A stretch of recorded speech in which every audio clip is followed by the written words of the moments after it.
نحن اليوم سعداء أن نكون في مركز المناظير، في جهاز المناظير بمدينة مدني.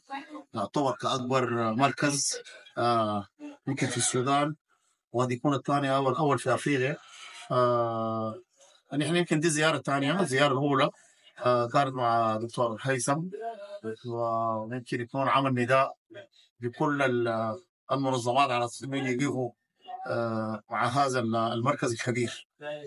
لكن حقيقة أنا من الآن دخلت المركز دهشت، لأنه المركز يعني يمكن رجع بصورة كبيرة جدا. وهنا نحن بنشكر كل الإخوة الأطباء العاملين في هذا المركز وكل الإصلاف الموجود للجهد الكبير الذي بذل في الفترة السابقة، فلهم من التحية ولهم من التجلة، وإن شاء الله مزيد من النجاحات.